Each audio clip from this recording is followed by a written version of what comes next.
నిర్గమకాండము 38వ అధ్యాయము. మరియు అతడు తుమ్మకర్రతో దహన బలిపీఠమును చేసెను.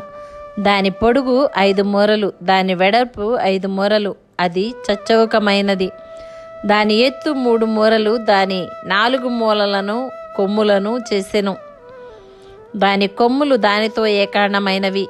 దానికి ఇత్తడి రేకు పొదిగించెను.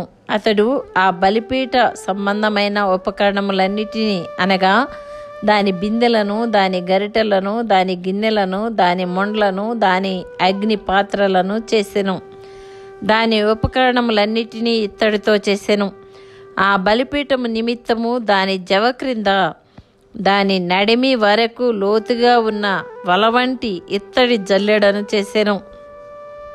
మరియు అతడు ఆ ఇత్తడి జల్లెడ యొక్క 4 మూలలలో దాని మోతకర్రలుండు 4 ఉంగరములను పోతపోసెను. ఆ మోతకర్రలను తుమ్మకర్రతో చేసి వాటికి రాగి రేకులు పొదిగించెను. ఆ బలిపీఠమును మోయుటకు దాని ప్రక్కలనున్న ఉంగరములలో ఆ మోతకర్రలు చొనిపెను. పలకలతో బలిపీఠమును గుల్లగా చేసెను. అతడు ప్రత్యక్షపు గుడారము యొక్క ద్వారమున సేవింపవచ్చిన సేవకురాండ్ర అద్దములతో ఇత్తడి గంగాళమును దాని ఇత్తడి పీటను చేసెను. మరియు అతడు ఆవరణము చేసెను. కుడివైపున అనగా దక్షిణ దిక్కున 100 మూరల పొడుగు గలవియు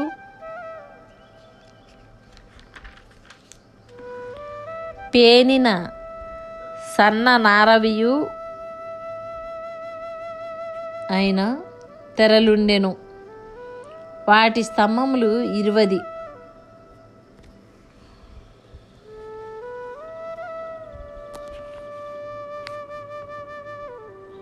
వాటి ఇత్తడి దిమ్మలు 20. ఆ స్తంభముల వంకులును వాటి పెండె బద్దలును వెండివి. ఉత్తర దిక్కున ఉన్న తెరలు 100 మూరలవి. వాటి స్తంభములు 20. వాటి ఇత్తడి దిమ్మలు 20. ఆ స్తంభముల వంకులును వాటి పెండె బద్దలును వెండివి.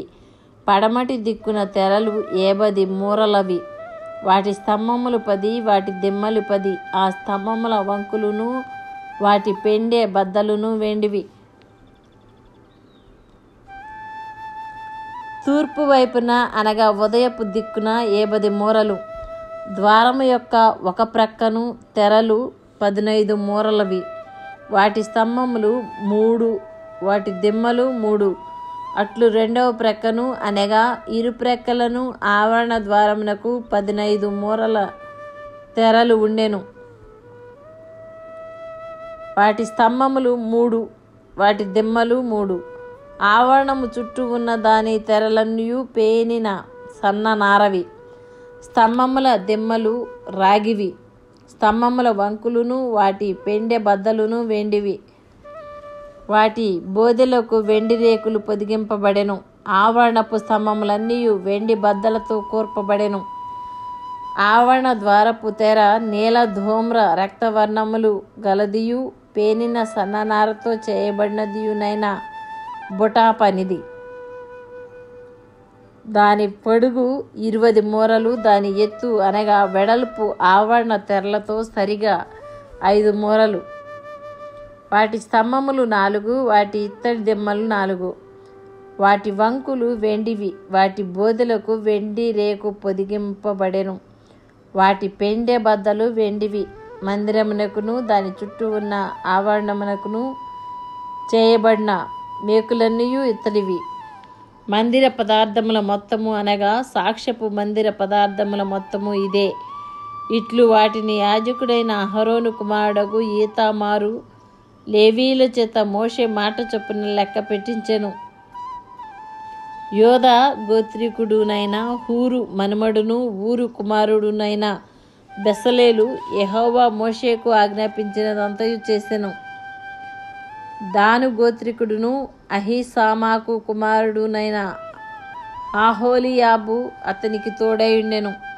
ఇతడు చెక్కువాడును విచిత్ర పని కల్పించువాడును నీల ధూమ్ర రక్తవర్ణములతోనూ సన్ననారతోనూ బుటా పని చేయువాడినై ఉండెను. పరిశుద్ధ స్థల విషయమైన పని అంతటిలోనూ పని కొరకు వ్యయపరచబడిన బంగారమంతయు అనగా ప్రతిష్ఠింపబడిన బంగారు పరిశుద్ధ స్థలపు తులము చొప్పున 116 మణుగుల 530 తులములు. సమాజములో చేరిన వారి వెండి పరిశుద్ధ స్థలపు తులము చొప్పున 400 మణుగుల 1575 తులములు. ఈ పన్ను 20 ఏండ్లు మొదలుకొని పై ప్రాయము కలిగి లెక్కలో చేరిన వారందరిలో అనగా 6,03,550 మందిలో తలకొకటి అరతులము ఆ 400 వెండి మణుగులతో పరిశుద్ధ స్థలమునకు దిమ్మలు, అడ్డతెరకు దిమ్మలును అనగా ఒక దిమ్మకు 4 మణుగుల చొప్పున 400 మణుగులకు 100 దిమ్మలు పోతపోయబడెను. 1575 తులముల వెండితో అతడు స్తంభములకు వంకులను చేసి వాటి బోదెలకు పొదిగించి వాటిని పెండె బద్దల చేత కట్టెను. మరియు ప్రతిష్ఠింపబడిన ఇత్తడి 280 మణుగుల 2400 తులములు.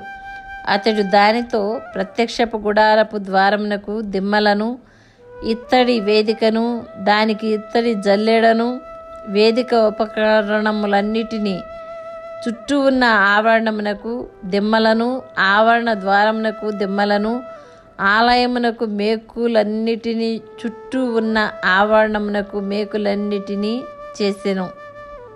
ఆమేన్.